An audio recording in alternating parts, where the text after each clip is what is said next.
Kevin, thank you. Tonight, a Northeast Side woman is turning to RTV6 for help.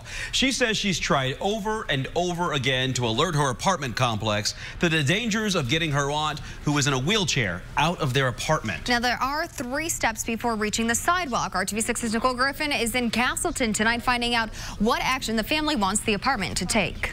3 times a week, this is the struggle Sheila Phelps faces in order to simply be taken to her dialysis appointment.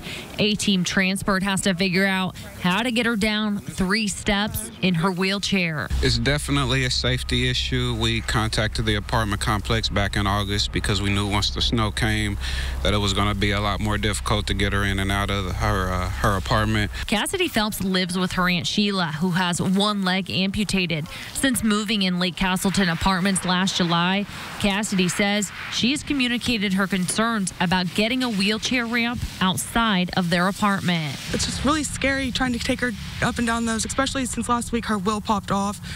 And I've talked to the apartment since July about this, and they just won't do anything. Right next door, this is an example of what Cassidy is hoping to get for her aunt. You can see it's a handicap accessible ramp, but the apartment complex tells her it will cost her $2,000 in order for them to install it. She's an elderly lady with a handicap on a fixed income, and she doesn't have $2,000 to build a ramp. So I figured that they would make some kind of accommodations for her, which I've been doing this 18 years, and I've never known an apartment complex not to accommodate somebody in her condition. We've reached out to the apartment complex. We were told their corporate owner, Sterling Group, based out of Wichita, is working on details for Cassidy.